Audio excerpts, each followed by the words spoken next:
What's going on, everybody? This is your favorite commentating communist, Blessland down here, and I'm back at it. I've been gone for a number of weeks, and I'm really sorry about that, but I've been extremely busy with soccer and a lot of other stuff. I've been doing like 5 hours a day for soccer, and when I get home, I'm just tired as hell. I can't really move my feet because they're so fucking sore. And I've just recently got a little break from that, so I decided to start uploading again. I did upload something to my channel that explained this to you, but enough of that. This is going to be uploaded to the Bless channel, so I just got to get right into it. This is the Warpath episode 4, and today I'm going to be doing something a little bit different today. And before I start that, in case you guys don't know what the series is just me talking about stuff from the campaign, basically the Gears of War canon that you wouldn't find anywhere else except if you've read the books. You wouldn't find it in any of the Gears of War campaigns or anything like that. So today it was a few weeks ago that I posted on the Epic Games forums a thread which included me asking people why Locust characters don't really say anything. Like, Locust characters say "for Rom" or stuff like that, but they never say anything about "for Skorge."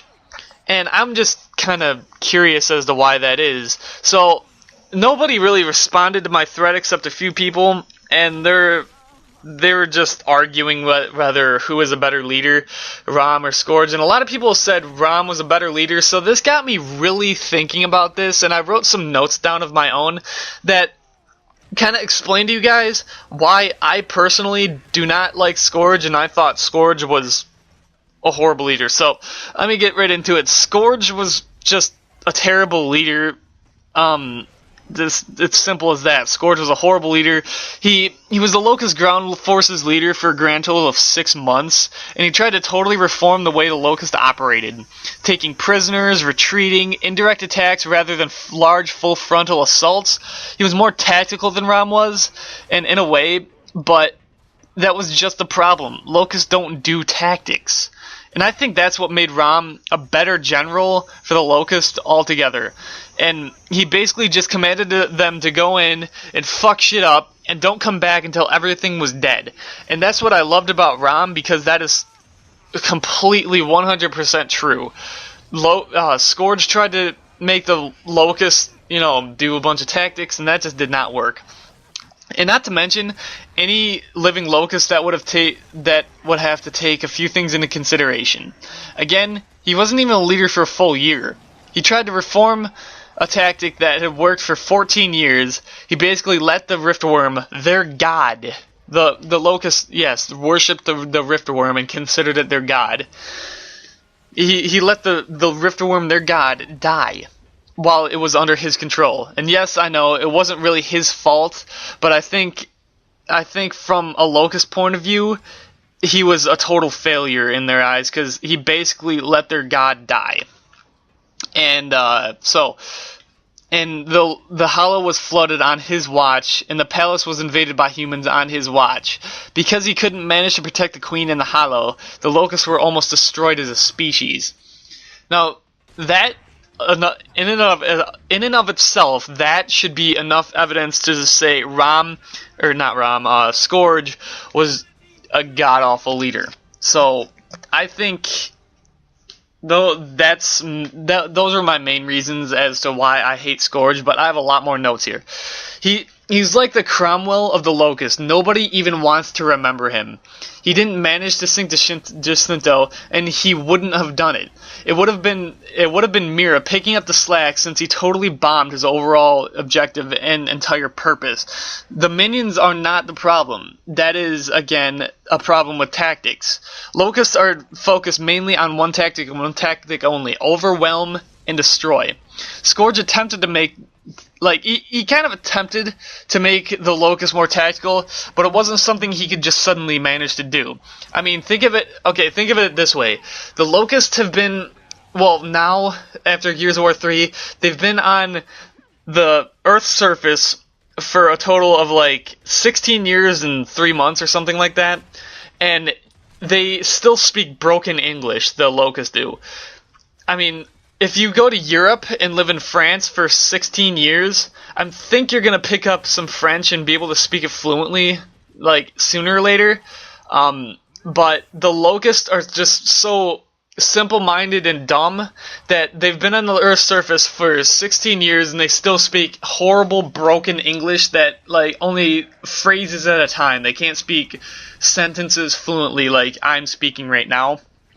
So that's just kind of proof that the locusts can't possibly do tactics, because they're just genetically programmed to just go in, fuck shit up, and then they'll die for whatever cause they're given. So if the queen says, "Hey, go to the store, get me some milk," they'll die doing that if they have to. So finding a locust with patience to be a sniper is probably hard enough, and even if it was easy, that wouldn't have left the locust completely susceptible to any other mode of fire. It's not like say that this means if a human came up behind a locust that was sniping, he'd have no other way to defend himself except the sniper, and we all know how hard blind firing is. So snipers are seen to be weaker than the average drone. I mean, it's kind of obvious why. They just hide back and then snipe from afar.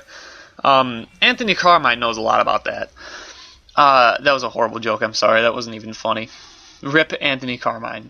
Anyway, snipers are seen to be weaker than the average drone, and they wouldn't have any other means of defense against other types of attacks. They would have lost the hollow even more quickly without any heavy hitters, because since Rom reformed all the tactics, the Locust didn't have any heavy hitters like Rom did, and in Gears of War 1, like Rom did. You know how that scene where they killed Min.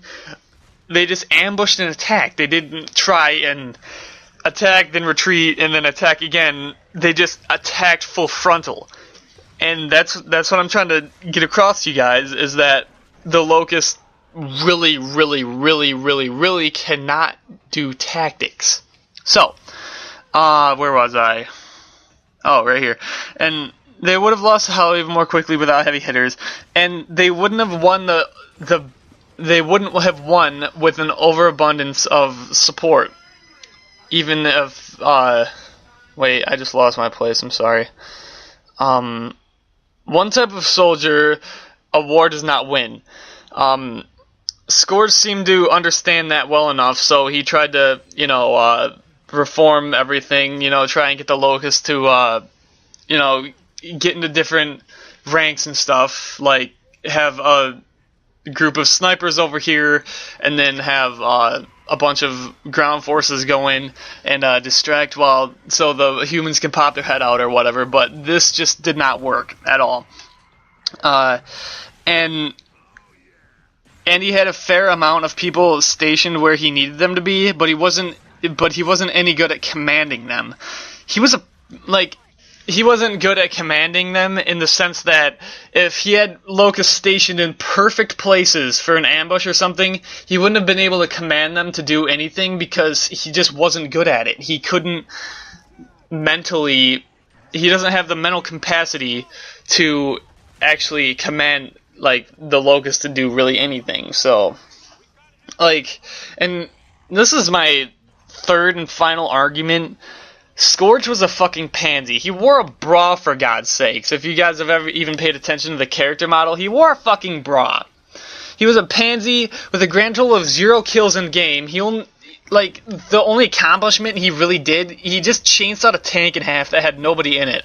How do I know that there wasn't anybody in it? Because it didn't move. There were no screams. There weren't any blood or bodies or anything like that. The tank was just destroyed. That was his only accomplishment. Granted, it was badass. He didn't kill anybody, really.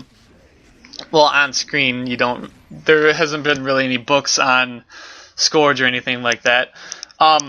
The rest of the time, he was either just guiding around the Riftworm, which got killed, or just running away like a fucking pansy. And, he's just running away from Delta or failing to kill them, Delta Squad, which is really unkillable.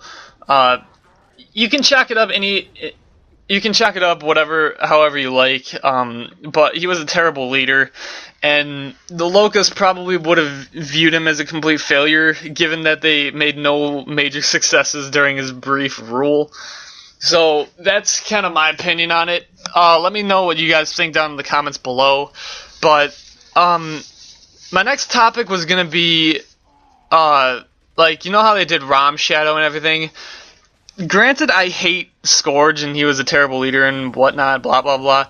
I think it would be pretty cool for them to release a Skorge's Shadow or something like Skorge's Staff or something like that. That would be kind of cool. Seeing how he worked and what he did during the time you didn't see him, because you didn't really see him in Gears of War 2 since the beginning where he captured Ty. Dizzy got away, by the way, in case you guys didn't know. He just got away from Skorge. He didn't get captured and escape, but he just ran away because Ty knew that Dizzy had a wife and kids, and he just told him to run while Ty fought off Skorge, which is why Ty got captured. So I hope you guys enjoyed this episode. Leave a like and comment down below. Tell me what you guys are thinking of my DLC idea of Skorge's Staff, and maybe we can get Epic to do it. I don't know. Maybe it's too close to Judgment. I don't know. Hopefully they come out with another DLC, because I have a feeling Gears of War 3 is going to be better than Gears of War Judgment. But enough of my tangents. Goodbye, everybody. I hope you enjoyed this commentary, and I will speak to you guys in another time. Goodbye.